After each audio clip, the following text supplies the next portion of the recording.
Olá pessoal, Felipe Adum aqui.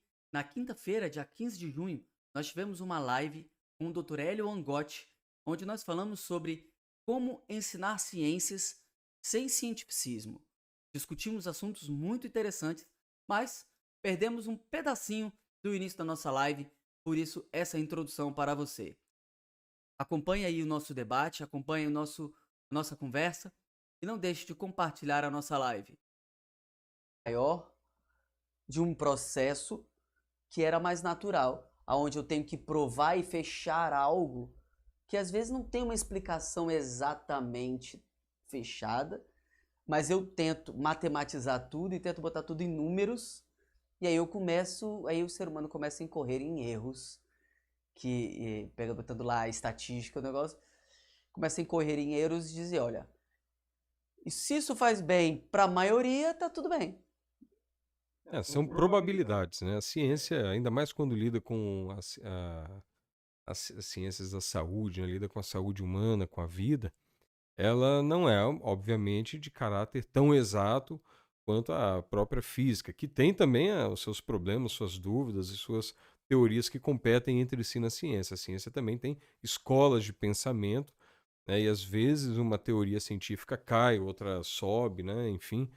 Então aquilo que se tinha por científico no momento, no outro não é mais, vira plenamente conhecido como algo ideológico e tem essas transformações na ciência, né? Os principais filósofos da ciência hoje falam da teoria das revoluções científicas, né, de Thomas Kuhn. Mas enfim, a ciência ela trabalha por meio de estudos probabilísticos que tentam prever uma realidade que nem sempre se comporta exatamente da mesma forma. E quando lidamos com organismos complexos biológicos, por exemplo, seres humanos, né, cada ser humano é único. Até mesmo um irmão gêmeo univitelino, ele é único do outro, ele é distinto, ele está ocupando um lugar diferente, tem uma história, mesmo que seja muito parecida, a história não é igual dos dois. Tudo ao qual eles se expuseram ao longo de anos é diferente, né? Então são organismos únicos, diferentes e que vão reagir de uma forma específica aos fenômenos naturais que acontecem ao nosso redor. E a ciência aproxima-se da verdade, ela busca aproximações à verdade. Mas quando a gente fala isso é a verdade absoluta ou não, estamos no campo aí da filosofia, da razão, da racionalidade e várias outras questões que não propriamente uma questão científica. Então a ciência oferece aproximações que sofrem um processo de consenso e de aplicação por meio de autoridade à sociedade. Mas a própria ciência se baseia, por exemplo, nos postulados lógicos aristotélicos. Não tem como você falar de ciência sem falar, né, do princípio da identidade, da não contradição e do terceiro excluído de Aristóteles. Quem gosta de estudar lógica e tudo vai buscar lá. Então a ciência se baseia em alguns elementos racionais básicos. E é claro que a ciência também se baseia em elementos morais, né? Por exemplo, não adianta você falar da objetividade da ciência se você não falar da necessidade que o pesquisador, que o cientista, eles sejam verdadeiros, íntegros, honestos, né, de bom caráter, metódicos, disciplinados. Então tem que ter temperança, tem que ter fortitude para não se corromper. Mas essas são as virtudes clássicas, sim, tudo se mistura. Então a ciência sozinha ela não é praticamente nada. Ela se ampara em coisas não científicas para que ela funcione e entregue realmente alguma aproximação dessa verdade e alguma compreensão sobre a natureza. Um pouco na grande dor que eu falei lá no início da live, né? A dor que muitas famílias que fazem homeschooling têm na hora de ensinar ciências, ou famílias que não fazem homeschooling, mas têm os seus filhos ali nas escolas, é um ensino de ciências com aquela base na ciência absolutista, onde está posto, ciência, aquele pesquisador diz, Muitas né? vezes até aquele positivismo meio degenerado, né, que só o que é científico pode ser afirmado, mas a própria ciência não se afirma em cima de ciência pura, ela se afirma em cima de racionalidade, de metafísica e de valores. É complicado. E, particularmente, acho que se perdeu esse caminho do tempo de ensinar de fato o que é ciências. Até para cientistas, hoje renomados. E digo isso sem medo, porque muitas vezes a própria imposição de se não está num artigo científico, não vale para nós. Tem um argumento de autoridade, né? Tem que estar, Tem né? que estar. O doutor publicou, isso é um argumento de autoridade, não é científico, propriamente dito. A gente pega um livro didático e ele traz coisas que foram estabelecidas por uma corrente que é ensinar. Qualquer coisa que você coloca paralelo àquilo, pode até ter comprovação científica também, só que não é aceito como comprovação científica porque leva em consideração valores morais, valores fato virtuosos, né? Como, por exemplo, ensinar a questão da origem da vida. Tem até uma coisa, um exemplo interessante. Por exemplo, no meu livro de ciências, quando eu era criança, Plutão era um planeta. Até onde eu percebo hoje em dia, já mudou isso. Já mudou? Então é interessante nós notarmos que nos livros de ciência, o que muitas vezes chega para a gente são quase que dogmas consensuais. As pessoas pesquisam, elas fundamentam algumas teorias, e a partir dessas teorias que fundamentam as pesquisas, dão respostas dentro daquela cerca mental que foi imposta lá no começo do método, elas chegam a determinadas conclusões. E aquilo é anunciado como a ciência. A ciência é um método, a ciência não é a conclusão da ciência. A conclusão é uma conclusão que utilizou metodologia científica e que tem algumas teorias, muitas vezes ideológicas também de base. Fato é que entre aspas, o fato científico ele muda, né? Mas a metodologia científica ela está bem estabelecida. Então, muitas vezes, como que a gente ensina ciência então dessa forma? Nós podemos falar que hoje o que a ciência pesquisou, que os cientistas, pesquisadores descobriram por meio dos experimentos foi esse fato. A hipótese é que tal fato ocorra por causa desse fenômeno aqui. Então, a ciência trabalha as hipóteses. Agora, quando você quer ensinar de fato ciência para alguém, importa muito ensinar muito mais do que os dogmas científicos ou os consensos da sua própria época. Importa ensinar, por exemplo, filosofia, lógica, né? Importa ensinar dialética, a arte de questionar, de apresentar teses opostas. Então, numa sociedade que se aproxima, por exemplo, da tirania, em que não há permissão de um discurso além do discurso da autoridade única, a ciência é altamente comprometida, porque a boa ciência ela depende de uma coisa chamada raciocínio hipotético dedutivo e dialética, que é justamente esse conflito de visões diferentes. Então, quando nós, por exemplo, observamos durante a pandemia, né, que falava, a ciência disse isso, você não pode questionar. Essa é uma afirmação que eu diria que ela é tão absurda e tão anticientífica e tão contraditória que praticamente da pessoa falar nisso e acreditar nisso, nem que seja por 1 milésimo de segundo, me parece que o QI já cai uns 50 pontos. É uma coisa catastrófica. Não, a ciência, ela depende do questionamento. Ela depende da destruição das suas próprias verdades estabelecidas ou pré-estabelecidas, né? Então, ela é uma metodologia. Então, para você ensinar ciência, você tem que ensinar o verdadeiro questionamento e a verdadeira crítica, né? Agora, você também vai precisar ensinar as virtudes. Você vai precisar ensinar o que é ser íntegro, o que é contar a verdade, o que é falar as coisas do jeito que você as vê, né? O que é um fato confiável estabelecido ao longo do tempo, como que isso acontece, a pesquisa das bases, né? A pesquisa das fontes históricas. Então, compreender também que há visões diferentes nessas fontes, tem deturpações que aconteceram. A gente vê tanta deturpação ideológica, por exemplo, em cima de questões da fé, em que pessoas hoje questionam, sem o menor conhecimento, questões fundamentais de teologia, de história da igreja, e que enfim, elas usam uma ciência falsificada para criticar isso de uma forma completamente despropositada, né. Então, assim, há uma grande invasão na ciência, entre aspas, de ideologia. Há um anúncio de que aprender ciência é você aprender do jeito que eu estou descrevendo algo para você como uma verdade, sendo que a ciência não chega nesse ponto. Ela é uma metodologia. Quando falamos de verdades, falamos de metafísica, de religião, teologia, falamos de racionalidade, de lógica, e muitas vezes são justamente aquelas coisas que as escolas não estão ensinando. Até porque a ciência, ela tem o objetivo de chegar a uma conclusão que te gera um problema, Sim. e se ela te gera um problema, ela já deixa de ser uma verdade. É, ela deixa de ser algo estabelecido como as pessoas querem, absoluto como as pessoas querem. Não, É, e chegou ao seu ponto de falar que só era verdade o que era científico. eu tava Enfim, aí por isso que eu lendo, falei, é um positivismo degenerado. tava lendo aquele livro que você me indicou, me emprestou, Darwin, que é um advogado que escreve, Ah, sim, sim. e ele, Darwin no banco dos réus. exatamente, Darwin no Banco dos Réus.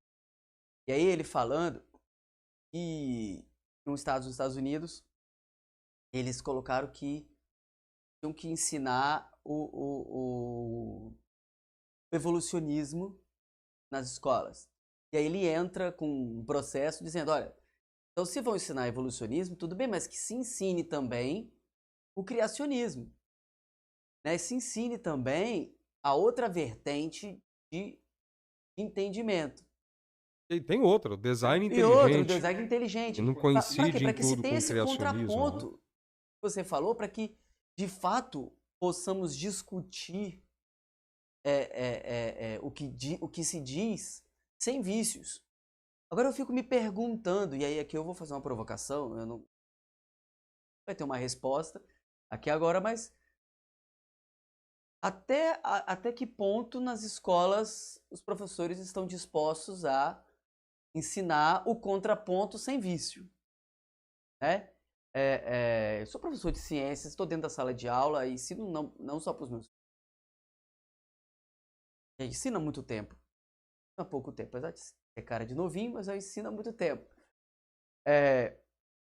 E um dos desafios é justamente esse, porque a gente precisa ir mostrando que a ciência ela é acompanhada de valores. A ciência para ela ter significado, fato, ela tem que ser acompanhada de valores. Ela tem que ser acompanhada de virtude. Ela tem que ser acompanhada de moral e ética. Aquela pessoa precisa entender e ler aquilo ali e observar aquilo ali com um olhar não viciado, né? E acho que isso tem que ser ensinado desde pequeno para as crianças. Isso tem que ensinar. E não é. O que é ensinado é isso, isso é isso, isso é isso. Cada coisa é. As pessoas falam assim que, isso é uma questão de valor, não é científico. Mas a própria Exatamente. ciência só funciona se ela funcionar no arcabouço de valores valores. bem estabelecidos. De valores. Mesmo que eu leia um texto, leia dados e admita um valor, e você admita outro valor, e esse debate aconteça para que a gente consiga acrescentar em cima daquilo ali, em cima daquilo que cientificamente foi posto. E aí sim. E aí por que eu estou dizendo isso? Eu estou dizendo isso porque as famílias que fazem homeschooling, muitas pessoas dizem assim, vocês prendem os seus filhos numa bolha. Isso não é verdade. Isso não é verdade, porque, muito pelo contrário, a gente ensina aos nossos filhos algo que na escola não se ensina. A gente ensina os nossos filhos a aprender as coisas fora do que chamam de bolha deles. Ou seja, eles têm valores, eles têm princípios, eles têm virtudes e eles vão aprender o que fora se ensina sem valores, sem as virtudes e sem os princípios. Educação integral precisa disso. né? E muitas vezes a pessoa confia que a escola oferecerá uma educação integral, mas a escola não pode, não é o lugar de se oferecer uma educação integral nesse sentido. Ela não consegue fazer isso sem a família, jamais. E fato é que o que hoje na escola não se aprende, por exemplo, de verdade, e que é fundamental para uma sociedade que se diz assim, querer basear-se na ciência, né? Por exemplo, pessoas não aprendem a realizar realmente um debate, né? Ali é uma debates muitas vezes eles fazem uma caricatura de um dos lados da discussão, né? O verdadeiro debate é muito difícil. Não se ensina uma coisa também necessária para você criar hipóteses científicas, que é imaginação.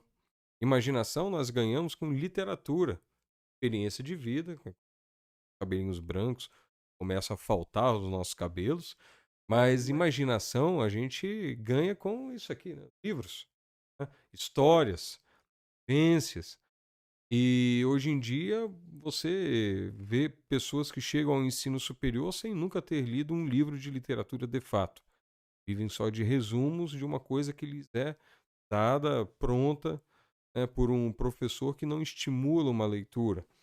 Então você não tem a criatividade, não tem imaginação. Sem imaginação você não cria hipóteses sobre a realidade, sobre a natureza. Sem hipóteses válidas e sem o respeito a essas diferentes hipóteses, não tem como confrontá-las. Se você não as confronta, você não chega a conclusões que contemplaram as possibilidades reais do mundo, né? Não contemplaram a realidade de uma forma mais veraz, de uma forma mais verdadeira. E sem isso você simplesmente não tem lógica, você tem imposição desses consensos que muitas vezes são falsos consensos. Por exemplo, na ciência da saúde, o que nós vemos muito é corrupção na pesquisa médica. Pessoas que, por dinheiro, mentem nas suas pesquisas. Trabalhos que são completamente falsificados, levam a medicamentos que às vezes matam pessoas, como foi o caso, do Rofecoxib, do Vioxx, que entrou no mercado, depois foi retirado porque descobriu que estava gerando eventos isquêmicos nas pessoas, né? Mas você vê situações complicadas, né? Que às vezes uma verdade se estabelece, entre aspas, com uma roupagem científica e o tempo e a realidade e o avanço dessas pesquisas mostram que aquilo era uma concepção falsa, errônea, incompleta. E a ciência é dessa forma. Mas nas escolas, quando você só transmite o que se tem por certo no momento, você transmite o produto da ciência, que por definição é um produto temporário e inacabado, você se complica. E tem outra questão, você tem, por exemplo, mas e as ciências exatas? E a física, né? A física. Você pega a própria física quântica, é uma das coisas mais precisas do mundo, assim, mais bem estudadas, pesquisadas. Você tem o fato que acontece e as explicações para aquele fato. E a explicação em si não é científica, às vezes.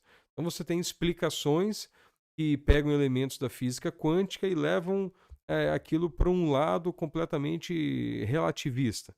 Outras explicações pegam os fenômenos da física quântica e aplicam ali uma teoria aristotélica, né? Como um autor que escreve sobre isso também, eu esqueci o nome dele agora, Wolfgang Smith, né? Ele dá uma explicação aristotélica para o fenômeno da física quântica. Então, isso também faz parte da própria filosofia da ciência. A explicação, ela transcende a própria ciência. A ciência ajuda você a delimitar matematicamente os fatos. Mas o que aquele fato quer dizer é filosofia, é imaginação, é criatividade, é cultura, é tradição, é tudo misturado. Eu chamo de interessante que a gente precisa buscar compreender coisas além daquilo que a própria matéria nos diz. Existem coisas que a ciência está aí demonstrando que a explicação, na verdade, não é material, é sobrenatural, muitas vezes, né? E a gente precisa admitir isso. A gente entra no risco de admitir que a ciência é absoluta, de cair no risco do cientificismo, quando a gente tira os valores e tira também é aquele que é o senhor da ciência. Aquele que é o senhor da nossa potência de produzir ciência. É aquele que é a ciência em potência, propriamente dito, né? Que é o próprio Deus. É até interessante por que que a ciência se desenvolveu no Ocidente.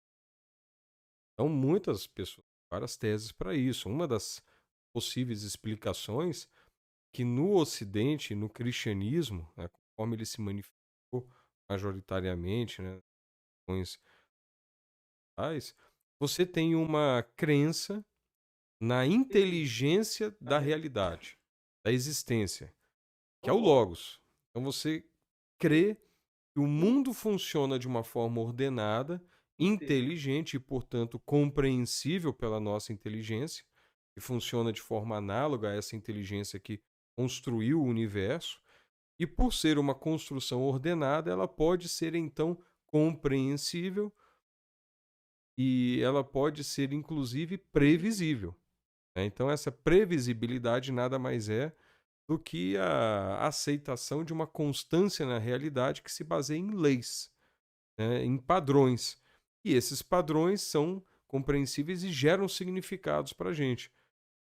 Então, esse arcabouço filosófico, teológico, fundamenta a fé, por exemplo, do Ocidente e de grande parte do Oriente também, mas no Ocidente ficou muito caracterizado isso no cristianismo. Há muitos que postulam que, olha, a ciência se desenvolveu aqui da forma como aconteceu na história da humanidade, por causa desses postulados que são muito claros, né, do Logos, como o Logos ordena a estrutura da realidade e como você, crendo nesse Logos, né, no Deus, que é um Deus inteligente, que é um Deus pessoal, você então pode crer que o método científico lhe dará resultados. Resultados que vão te aproximar de uma coisa, entre aspas, né, uma coisa chamada verdade.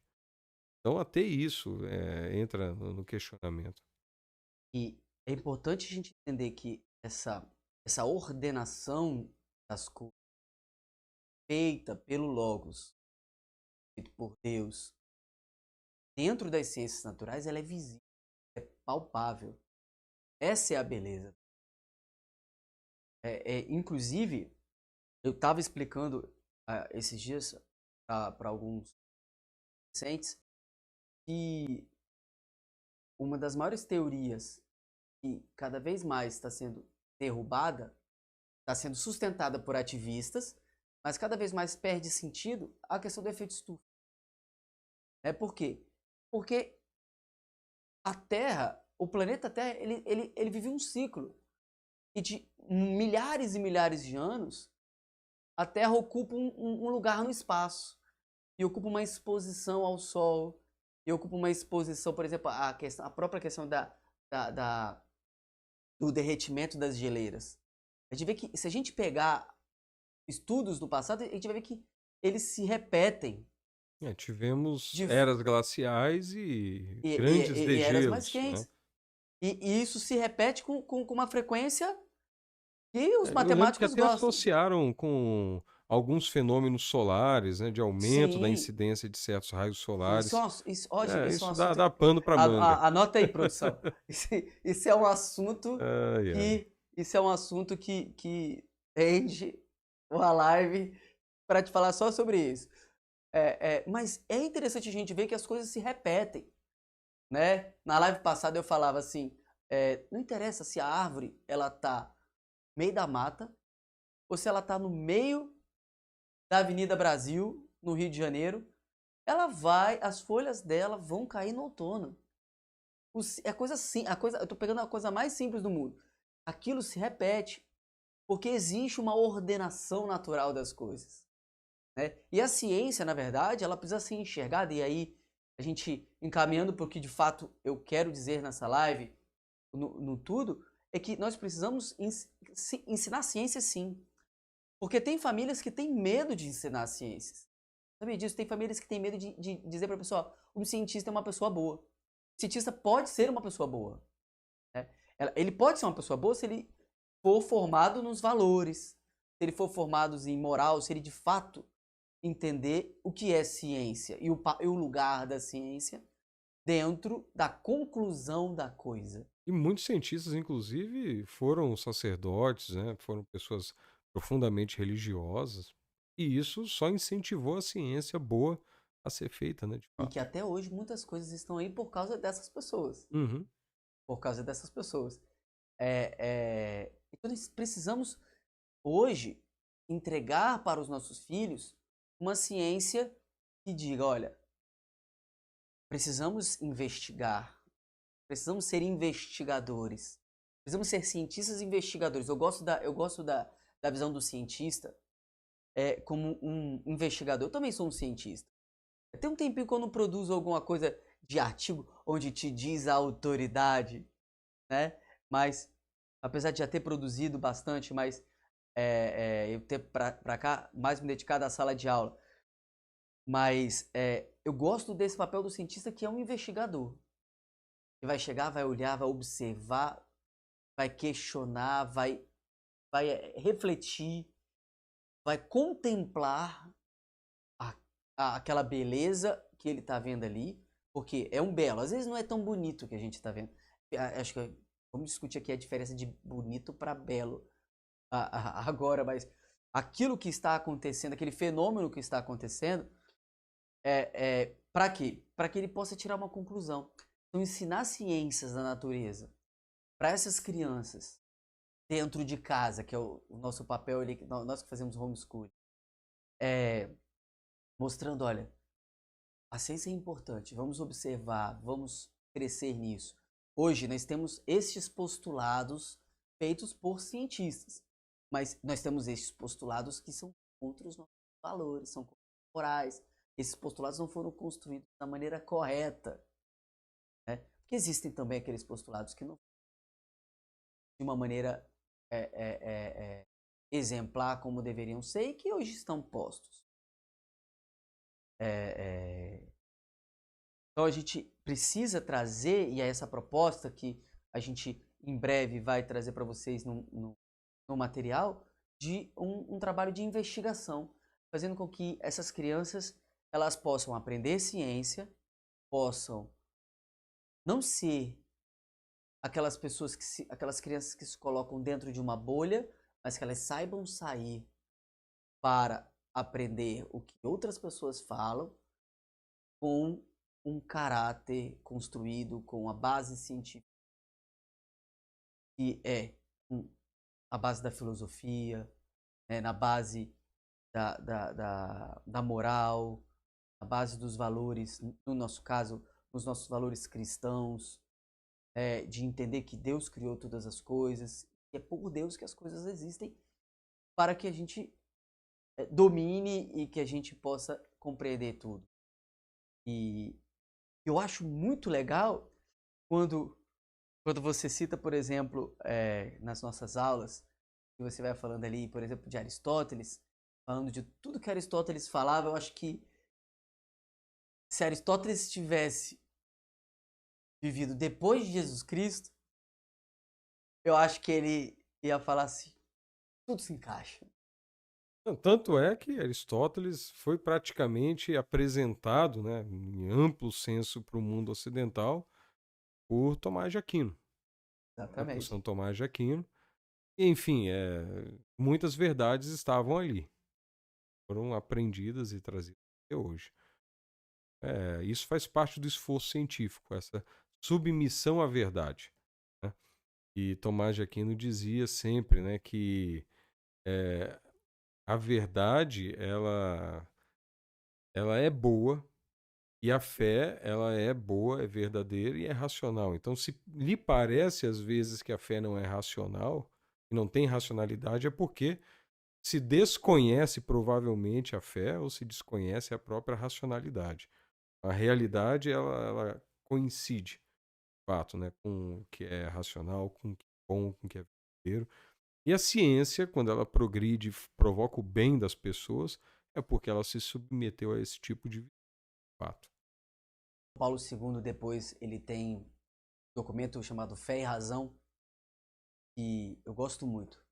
Inclusive, ele vai dizer que a fé e a razão são como duas asas que elevam a sabedoria humana até que a razão alcance a fé. Até que pela razão a gente chegue ao conhecimento de Deus. E é isso, acho que essa é a proposta da ciência. Acho que a ciência, quando ela é vista assim, com fé e razão andando junto, ela é uma ciência bem desenvolvida. Ela é uma ciência que pode trazer um crescimento para a população, assim. E eu espero que saiam muitos cientistas que possam mudar essa civilização que olha para uma ciência viciada hoje, infelizmente, e que eu, sinceramente, às vezes, quando falo para mim assim, não, mas isso tal cientista lá de Harvard falou, eu sei não. Hoje, às vezes, está difícil Tá confiar. difícil confiar. Eu acho que nós precisamos criar os nossos cientistas dentro de casa desde pequeno. Nós precisamos criar cientistas, talvez não acadêmicos, mas pessoas capazes de olhar para a ciência, capazes de olhar para a natureza, não ser o que eu chamo de ecochato, aquele cara que não pode arrancar um pé de cana, mas também é uma pessoa que tem respeito pela natureza, uma pessoa que sabe que precisa usufruir dos bens naturais, mas precisa preservar. É importante porque nós precisamos da natureza, porque nós fazemos parte desse processo de caminho, dessa ecologia, como a gente diz. A gente não está fora da natureza. A gente não está fora da natureza. Muitas vezes um questionamento, não estou nem afirmando que um ou outro seja verdadeiro, seja a posição definitivamente correta, mas todo esforço, por exemplo, para preservar uma espécie ameaçada de extinção. Mas a própria natureza extingue, entre aspas, a natureza, né? Mas no processo que ocorre na natureza, há uma extinção de muitas espécies. E até que ponto o ser humano intervém nesse processo, e isso é uma intervenção que reproduziria um curso natural das coisas ou que artificialmente interrompe esse curso natural, entre aspas, né, de como uma espécie se integraria e desenvolveria no ecossistema e que ele não está fazendo uma coisa completamente antinatural. São perguntas que você pode estabelecer alguns métodos para estudar, fazer algumas experiências, acompanhar alguns ambientes, alguns ecossistemas, mas que se houver aí um impedimento ideológico, você não consegue nem perguntar. E se você não conseguir perguntar as coisas, você não consegue raciocinar, você não consegue ter hipótese. E sem hipótese, sem raciocínio, também sua criatividade vai para o buraco, e para nem falar da sua liberdade, né? Que ela praticamente desaparece. Esse olhar centrado, uma preservação a todo custo, pode até causar um desequilíbrio. Pode gerar talvez. alguns, eu não sei, são hipóteses que podem ser lançadas. Beleza que as crianças precisam questionar. É o aprender a enxergar as coisas de perspectivas diferenciadas. Elas precisam aprender a olhar todas essas vertentes e não olhar, pegar um livro que está te dizendo, olha, isso é isso, isso é isso, isso é isso.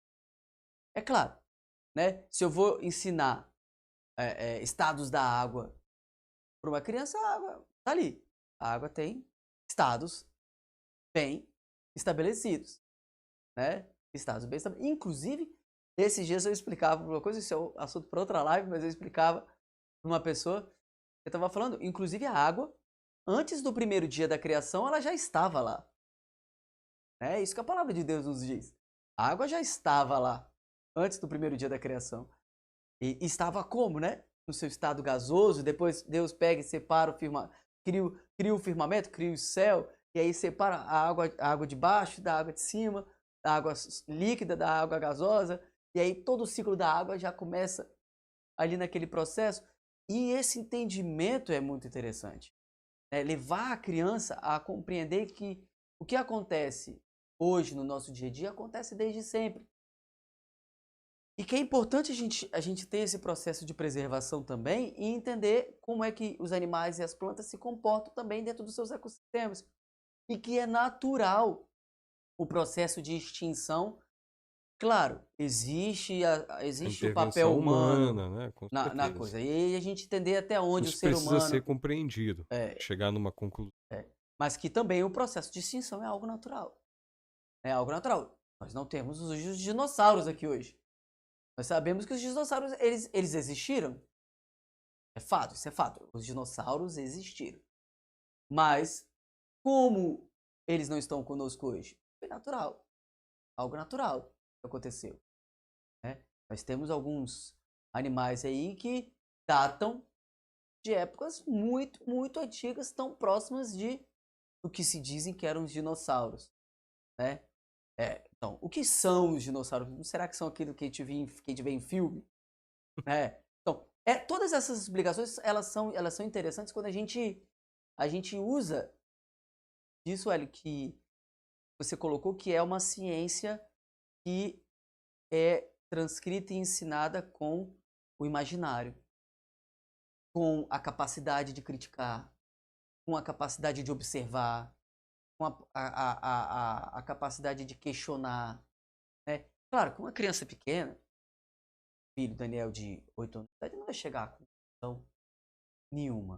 Né? Mas Mas aí, um dia, um acumulando dia, muitas observações, é muito interessante. acumulando essas observações, ele vai. Tem um detalhe, né? Eu vou dar um exemplo que eu acho que vai ficar bem claro assim essa questão da criatividade e do poder de observação.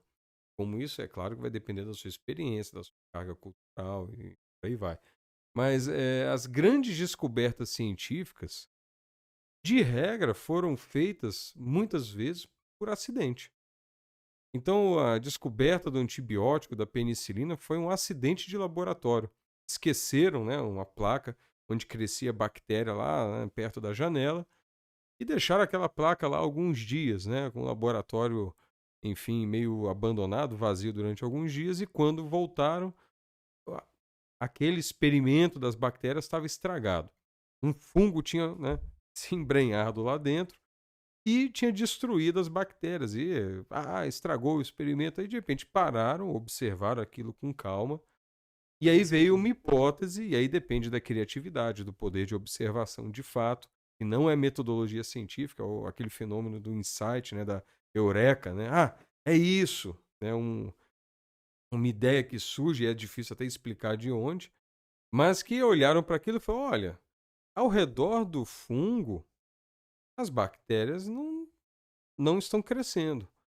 Não, então espremeram um fungo, tiraram o caldo daquele fungo que era o penicillium e utilizaram para, né, matar outras bactérias para ver se realmente matava, se funcionava, e virou a penicilina e ajudou, por exemplo, a curar uma doença que matava muita gente, que era a pneumonia na época. Isso veio de onde? Eles fizeram um experimento para matar bactérias. Não. Eles observaram que as bactérias morreram porque acidentalmente aconteceu uma coisa ali. Depois se fez muita ciência com isso, né? Mas a ciência realmente é incapaz de explicar tudo. Muita coisa vai depender da criatividade, dos valores, do poder de observação de fato. Daí a importância de uma educação integral no qual a ciência faz parte, mas ela não é instrumento final de critério para todas as demais formas de conhecimento. E era um esforço científico. Aquele esforço que não eram nem chamados de cientistas, mas que construíram a base do que hoje a gente chama de ciência moderna. E que muitas vezes são esquecidos de serem ensinados. E a ciência moderna também tem sua carga de especulação e de ideologia. E faz parte, é inegável, é impossível você, né, abstrair a ciência desse elemento de ideologia, mas faz parte, e é só você realmente compreender bem a metodologia científica, compreender a necessidade de desenvolver o imaginário, desenvolver o caráter, desenvolver a racionalidade, e aí a ciência realmente poderá ser bem compreendida e bem aplicada. E aí a gente vai para o trivium, né, para o desenvolvimento da gramática, da lógica, da oratória, enfim, né, da criatividade com o arcabouço da cultura. É o que sempre buscou se ensinar. É o ensino de elite, no fim das contas. Né? Eu gostaria muito que esse ensino pudesse estar nas escolas. Sabe? Que esse ensino de ciências pudesse estar nas escolas sem ter É, aqueles livros amarrados está em algumas escolas, talvez, mas são escolas inacessíveis de regra para para gente, muitos, né? né? Mas é claro que pode ser trazido, né, pelas pessoas que se interessam em dar alguma coisa diferente para os seus filhos, né? Expandir a cabeça deles, de fato. Então, são conhecimentos que existem, estão disponíveis e muitas pessoas têm buscado, né? De qualquer forma, as famílias que fazem homeschooling têm essa oportunidade. Tem. As famílias que fazem homeschooling têm o privilégio de ter uma educação personalizada, Eu diria próxima, até integral. mais. Até mesmo quem não faz, mas não fica numa posição muito acomodada com o que a escola oferece, tem uma oportunidade de acessar esses materiais também e ir além do que a escola está oferecendo, né? Por que não? É porque também mas o homeschooling não é para mim. Claro, tem perfis diferentes de famílias, né? Mas por que não ir além, então, do que a escola oferece, mesmo que a pessoa não queira adotar um homeschooling? Então, Sim. esses materiais existem, esses grupos existem, as famílias podem se comunicar, uma que faz homeschooling, outra que não faz, uma que procura complementar o estudo. Então, existe o conhecimento, existe o material, ele está disponível. Agora, o que não pode existir é uma comodidade, uma preguiça, né, por parte de nós, quando o assunto é educação da nossa família, nossa educação pessoal e a educação dos nossos filhos. Nosso grande tesouro, né? Hã? É, gente, voltando aqui. Então, o que que acontece? Esses materiais estão aí e, na verdade, a gente está construindo esse material também, né? A Isso, gente está aí para poder você ofertar também aprende esse muito material. quando constrói, né? E A gente está aí é para fantástico você ter essa construção desse material. a gente está idealizando esse material que vai dando spoiler aqui para vocês. Em julho a gente vai lançar o primeiro módulo desse material que vai tratar desde aí do início da origem da vida até a primeira parte de ecologia, mas isso é uma coisa que nos próximos capítulos aí a gente vai conversar com vocês. E quem tiver interesse em ter contato conosco e de estar mais próximo conosco, a gente criou uma comunidade para poder acolher essas pessoas que querem discutir mais ciência da natureza. Tá aí no link da bio. É só clicar no link da bio e acessar a comunidade. E a gente está sempre postando algumas novidades lá para as famílias que nos acompanham. As famílias que nos acompanham. Queria agradecer muito, assim, Hélio, a sua presença Eu que agradeço. É nessa sempre live. uma A grande gente, alegria. minha família tem uma gratidão muito grande por Deus ter apresentado a sua família para nós. É para nós um amigo, professor, para mim um mestre, né, que está aí me ensinando muita coisa. E dizer para todos vocês que o Dr. Hélio, não só por ser doutor e médico, mas não só por ter doutorado, mas por merecer o título de doutor por tudo que ele constrói aí dentro da ciência, né? Acho que é importante a gente buscar ler, buscar esses conhecimentos assim que dão acesso para nós. O Dr. Hélio é escritor, né? Eu já comecei a ler os livros dele, botei aqui para mostrar, porque eu quero mostrar. Eu gostei muito desse aqui. Esse aqui é muito bom também. Ética e Covid, muito bom. Mas eu gostei muito desse aqui, que eu li no início dele já, né? Que é Bioética, né, que vem falando sobre como essa ciência precisa ser mais humanizada e como de fato a gente precisa trazer a ética das pessoas para dentro do ensino de pesquisa e para dentro da vivência mesmo. A medicina permeia também a biologia, permeia também a química, a física, a psicologia, a filosofia, os profissionais que estão na sala de aula como um todo. Então, assim, Hélio, te agradecer muito por estar aqui conosco, trazer todo o conhecimento para a gente poder ter esse debate, oferecer para as famílias. Espero que essa live também tenha mais alcance e possa alcançar outras famílias para a gente enriquecer esse debate. O fato de que a ciência é algo que precisa ser ensinado, a gente não precisa ter medo da ciência. O que a gente não pode é deixar que a falta de moral, a falta de ética, a falta de valores, a falta de transforme a ciência em cientificismo, ou seja, na ciência absoluta dentro das nossas casas e entre na cabeça das nossas crianças, como muitas vezes entraram nas nossas, mas nós tivemos a graça de conhecer alguém que nos ajudou a ir para a luz e a compreender, né? No nosso caso, professor Olavo, e no meu caso, o professor Hélio também me ajuda ainda, né? E então, é isso, Hélio. Muito obrigado pela sua participação, por tudo. E a gente Eu que agradeço o convite. caminho. Bom, se quiser Até a fazer alguma próxima. consideração, fica à vontade. Eu só agradecer, né, o convite e estamos aí à disposição. Sem dúvida nenhuma, teremos muitas oportunidades aí de conversar, de estudar e vamos em frente. Grande desafio de educação. Obrigado. Obrigado, Hélio. Ó, a Fernanda perguntou aqui se é possível adquirir esse livro do Dr. Hélio. Está na Amazon, né? Uhum. Está na Amazon, tanto esse como o Ética e Covid também. Tá na Amazon. Isso. Os dois estão na Lá Amazon. na Amazon, na editora também. Na internet, hoje em dia tá fácil conseguir Tá tudo. fácil. Eu mando depois as referências lá na comunidade, né? E também sigam o Dr. Hélio no Instagram. É isso. É isso? Hélio Angotti. Dr. Hélio Angotti. E a gente vai se falando. Não sei se alguém tem alguma pergunta. A Melina tá pedindo pra gente mostrar a capa. Vou mostrar aqui nessa câmera aqui. Vou te mostrar a capa.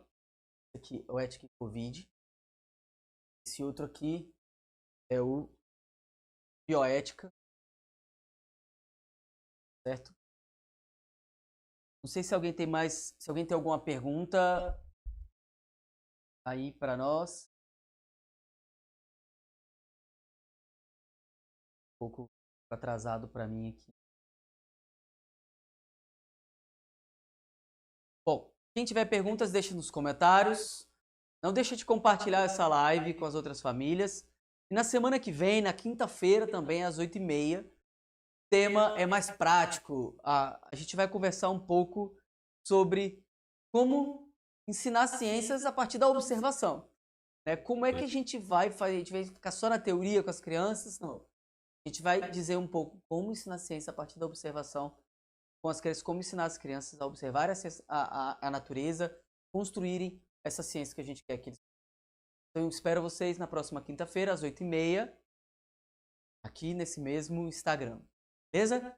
Um abraço, até mais, boa noite, até quinta-feira que vem.